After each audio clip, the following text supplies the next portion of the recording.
He's for the day. He's for the Viking. He's a big Viking. He thinks he's awesome. Hey everybody, this is me, Undead Viking. I want to talk to you about this game today. It's called Thwarted. Thwarted is a cute little card game about each player playing a supervillain who just, became a supervillain. Like, they were just normally, villains, like people like robbing banks and something like that. And then something power cosmic or what have you struck them, and they became super-powered bad guys. And what do super-powered bad guys want to do immediately? They want to test out their strength, and they want to go after all the goody-two-shoe heroes that live in their area or their city or wherever they happen to be, and, beat them up as best as they can. So each person just got their superpowers, they're racing out, and they're going to go ahead and make some mayhem and some destruction and what have you. But obviously, because you're all trying to make a name for yourselves, you're going to be kind of fighting against each other, as well as trying to beat up the superheroes that are roaming the streets. So let me show you how the game is played. It's fast, it's quick, it's fun, and then we'll come back here and I'll tell you exactly why I dig and have fun playing Thwarted. Alright, cool. Alright, let's learn how to play Thwarted. This won't take very long. It is a fairly simple game, but it is a heck of a lot of fun. Alright, so this is the giant deck of Thwarted cards that these are your power cards that you'll be having a hand of these as you play. You start with 5 cards. In the beginning of each turn, you will draw 1 card. This is the row of heroes that are out there and available and ready to be attacked by you and the other players in an attempt to claim them as your victory, if you will. Each person in front of you will have 2 areas, basically. Just think of this as you'll have one area for your sidekicks. Sidekicks are a card you can get out of the power card that you can then use to help you fight these goody two-shoes people. And then you'll keep your captured heroes over here. And then the captured heroes are the cards that are going to be worth points at the end of the game. And so you got to make sure you hold on to them after you capture them.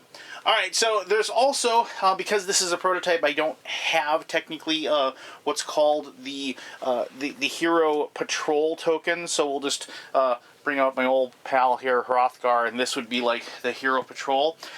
Basically, this kind of is like the first player marker, if you will. And you go around all the way around to the other, around a table around the turn. And whoever has this marker, if they go through their entire turn without taking out a hero, the furthest most hero to the right goes back into the deck, they're shuffled back in, and you take the top person off the top and put it down.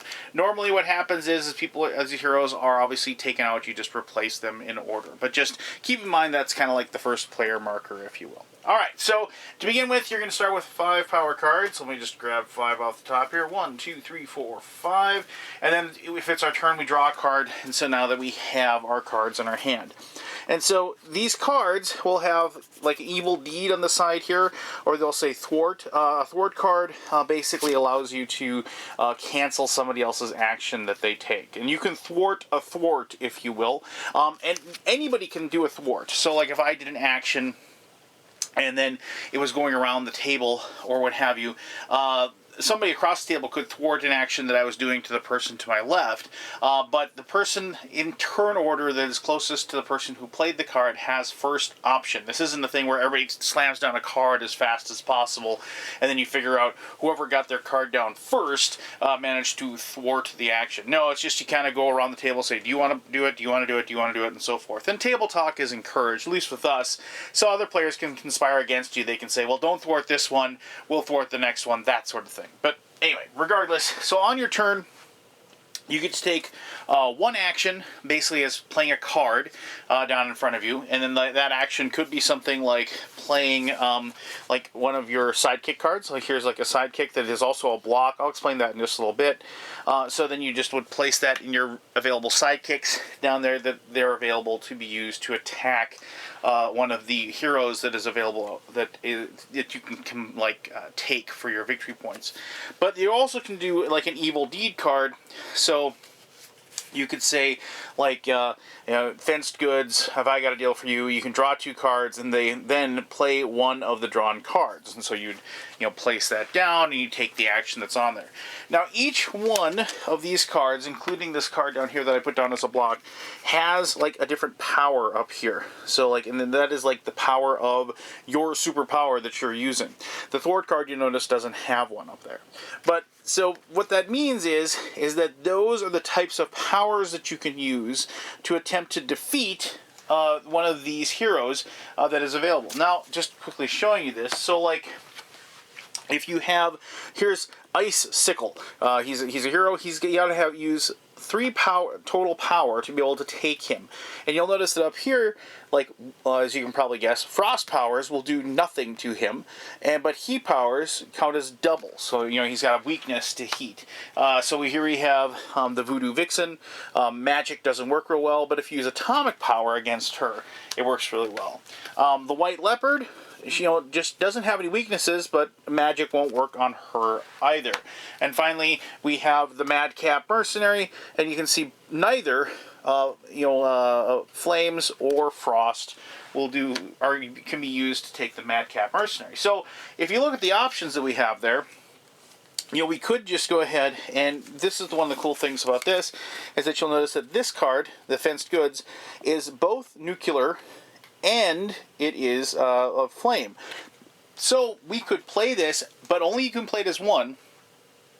You could say we're going to go ahead and try to take out the Icicle, and you could play this. This would be worth 2 if you play it as flames, and then we just need 1 more, and then we could play like that, this evil deed for its magic, and that would equal 3, and then we could take that. Now, if we do that action, other players can try to block you and stuff like that. You'll notice that sidekicks have the block ability, and it blocks another villain's attack. But because of the fact that you're throwing your minion, in the way of the attack to stop it, what happens is this card then goes to their minion area and can be used for an attack bar on all future attacks. It's because of the fact that, like, basically you threw them to the wolves, if you will. They leave you and go fight for somebody else. Now, a couple quick things, and then I'll kind of jump ahead here a little bit, is that when you manage to take out a hero, you have to enact their little power that's here. It says you are frozen to the beginning of your next turn. When you do that, basically frozen means you're basically losing a turn. The nice thing about being frozen, though, is that nobody can attack you or anything because you're encased in a block of ice. Let's go ahead and look at the Voodoo Vixen. So she curses you. You discard a card at the end of each of your turns until you have discarded 2 magic cards. So you're just basically, she curses you after you take her, and you just have to keep discarding cards. So there's things like that happen. Obviously, the Madcap Mercenary makes you do something crazy. All villains pass 1 random card to the villain on your right. So just kind of mixes things up. So those things obviously change things up, and you have to plan. You want the points, but maybe possibly the reaction that you're going to get from doing it isn't something that you want to do at that time. Now, alternatively, like if you wanted to use your sidekick, you could go, okay, well, I want to take out the Voodoo Vixen. I'm going to play this card as atomic energy because that works double, so that's 2, and then we would need a 3rd one, so we can't use magic power on her. So we're going to play Time Warp card that has this, like, the black energy here, and then we could turn our sidekick like so, saying that we've used it, and then we can go ahead and claim the Voodoo Vixen.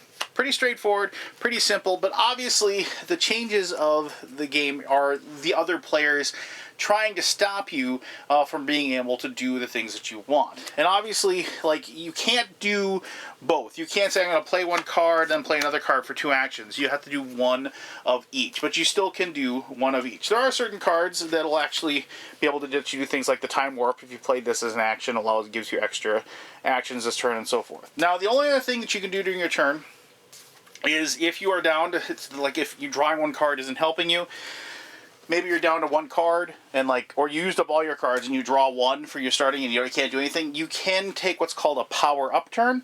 When you do a power up turn, you power up to 5 cards, you draw a card back up to 5, and then that's your complete turn, and it goes on to the next person. The game will end when either you have cleared out all of the heroes, meaning all the cards in this deck and all the heroes in the city are gone, or you've gone through the power deck. You don't reshuffle the discard pile to do that. So that is the base game. Now there's two things that you can do to kind of expand upon the game. One, you can add special superpowers that your heroes will get.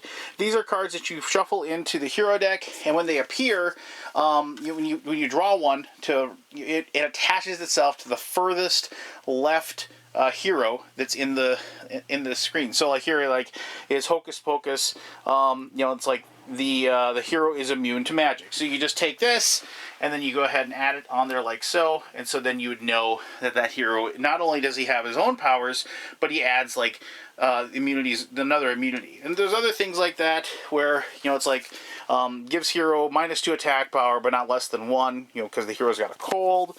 Or you can have, like he's the team leader, so you give him +1 to his attack power and stuff like that. I like playing with these just because, like I said, it mixes things up and it doesn't, keeps everybody on their toes as far as being able to change things. Because look, now the Madcap Mercenary is immune to not only magic, but also to fire and also to, to freeze, to ice. So it's, obviously he's pretty tough to take at this point. All right, and then the other thing is that now no longer will you just be some generic villain. You actually are a villain that has special powers and a nemesis. So like here is the Killer Guac. His rival hero is the Winged Rat, and his villain power is Puffin a la Plancha. So the Winged Rat is located, and I can maybe find his card. When you have the Winged Rat and it appears on the board, the Winged Rat to the Killer Guac has +3 attack power here. I just found him. So like this he's got a 5, but to the Killer Guac, he's got +3 attack power, but he's worth 3 more points as well. So he'd be worth 8 points if you're able to take him. The other thing is your special power. Discard a minion from your hand or any other minion lounge, then draw 2 cards. And your minions are obviously these guys down here. Basically, the special power, when you use it, you turn your hero on its side, and until you do a power-up turn, basically, drawing cards up to 5, you can't use the ability again. And then when you do a power-up, you recharge, you turn your card back, and then your power-up ability is available. Once again, if you watched my videos before, I love games with variable player powers and ways to break the rules. So after the first time I played this, I basically added all of these alteration cards to the hero deck, and I made sure that we played with the super villains. So we actually had like an identity and abilities and what have you. And I would strongly suggest adding those to the game as a variant. So there you go. That is Thwarted. The game's a lot of fun. It is straightforward. If I still went to my corporate white collar job, or whatever you want to call it, this would definitely be in my bag of games to play over a lunch hour. It is kind of one of those, like, super filler sounds funny because it is a super villain game, but it kind of is. It's not. The game's basically got like 2 or 3 rules, but there's enough going on. There's enough crazy cards and enough like crazy heroes and different actions you can do against each other that it keeps the game fresh and fun, and it doesn't stay around too long either. It lasts that 20-25 minutes that it's supposed to. So let me touch on all of that again when I do my final thoughts. Alright, thanks for taking the short amount of time it takes to learn how to play Thwarted. Like I said, the game doesn't have a ton of rules. It is very, very straightforward. You play your cards in your hand to the best of your ability to try to claim as many victory points as you possibly can, while messing with the other players as much as you can to prevent them from doing the exact same thing. People call this kind of a take-that game. I don't really see it as really a take-that. I mean, because you are collecting things, you're collecting victory points, and it has something that I really, really enjoy about card games. When you have cards that can be used for multiple powers. That's something that I enjoy a great deal. Things that just have, like, you have abilities, like, on the cards themselves, they have a cool little action, but they also used for their power if you want to collect your points. And so it makes for fun decisions and difficult decisions of, like, do I really want to use this to collect a couple of victory points? Do I want to use it for collecting the cards? Or like this one says, shuffle all villain hands together without looking at them and deal the cards out clockwise to all villains, starting with yourself. That's crazy, but that's fun, and that's kind of like the chaotic presence that this game has. And you're either going to like that or you're not. If you like little cute card games that are, maybe cute's not the right word, but if you want, just small card games that, you can teach somebody in like 5 minutes, and the only thing that really slows down the game at all is the people when they draw their cards and they have to read it to see what they do and try to decide. But after that, everything as far as the player turns and the actions, what have you, are very, very fast and very quickly resolved. And as Scott Nicholson once said to me, I like games that don't take a long time to get to the fun, and this is definitely one of those games. You are going to be set up and ready to play in 5 minutes or less, and maybe 1 minute of rules explanation if need be, but that may be just timing-wise and stuff like that. I mean, the only real thing that we ever ran into a problem with was remembering the token, basically the patrol token, because that's the only one thing, and that's just there to make sure that the board doesn't get kind of stagnated with either heroes that nobody can defeat or heroes that nobody wants to take because their special abilities on the bottom are things that people want to try to avoid.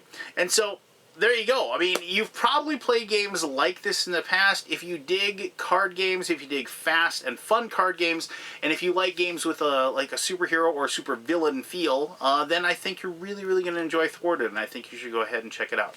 If you have any questions about the game, please ask away. I'll answer those to the best of my ability. As always, I'm wishing you one heck of an awesome day, and thank you very much for taking the time to watch this video. All right, bye-bye.